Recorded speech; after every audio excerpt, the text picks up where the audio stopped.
magaalada Baardheere ee gobolka Gadana waxaa lagu qabtay bandhig buug oo loogu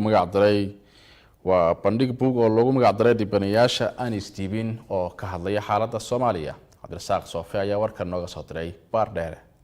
xaflad ballaaran oo loogu soo bandhigayay buug la magac baxay dibanayaasha aan isdiibin ayaa lagu qabtay degmada Baardheere iyadoo oo ay ka soo qayb galeen qaar ka mid ah mas'uuliyiinta degmada Baardheere iyo ururada bulshada qaybaheeda kala duwan. madaxa arrimaha bulshada ee degmada Baardheere Xuseen Cabdullaahi Xalane oo ka mid ah mas'uuliyiintii ka hadashay halkaasi ayaa sheegay ahmiyadda uu leeyahay buugan. sidoo kale gudoomiyaha ururka haweenka degmada Baardheere Quraysho Aadan Cumar ayaa iyana ka hadashay.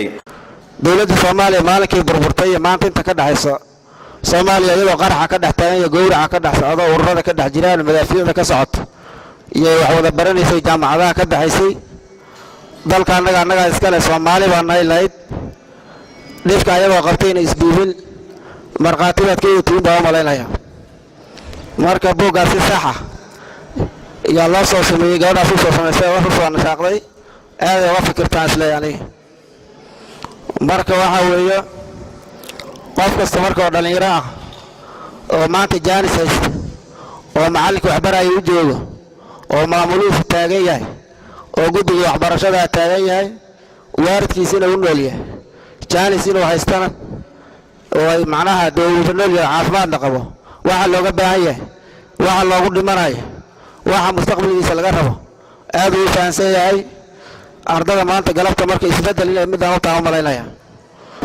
oo meesha meel ka sarreysana marayna horta ogaada dadkii hoos ka dhigaya gabdhaha horta maanta ogaada wiil maanta wax soo bandhigay ma jiro waa gabar yar oo Soomaaliyeed oo 22 jir ah waxa maanta bandhigan sharafta leh keentay oo aad uga fiirnaysan laga yaaba kuwa ka waaweyn oo macnaha jooga in ayadoo ka hormartay maskaxdeeda iyo aqligeeda ay ka hormartay aad iyo aad baan ugu mahadcelinayaa gabadheena yarta ah إن شاء الله وحنا له أنت أصير كبرنا ويكون دونتا وعلى عمرك إن تكون دياتان وبيشة ونكسن سرية مسكحدي نكشة قيسية مسكحدي نوح بدن هقبته مسكحدي نها عرقته وحبرشته وقيمها إلى هاي وحبرش الآن وايفتين الآن ugu dambeyntii waxa munaasabada lagu soo bandhigayay buugan la magac baxay dibanayaasha aan isdiibin ka hadashay qoraaga buugan Firdowso Daahir Cabdiraxmaan iyadoo bulshada uga mahad celisay ka soo qaybgalida bandhiga buugeedan la magac baxay dibanayaasha aan isdiibin ujeedada aan u qoray waxay ahayd markii aan tagay magaalada caasimadda ee Muqdisho kadib waxaan ogaaday oo aan dareemay sawirkii ahaa inay Muqdisho tahay magaalada qaraxa iyo dhimashada sawirka gidsan ee ah inay tahay Muqdisho magaaladii rajada iyo farxadda magaaladii quruxda magaaladii niyadda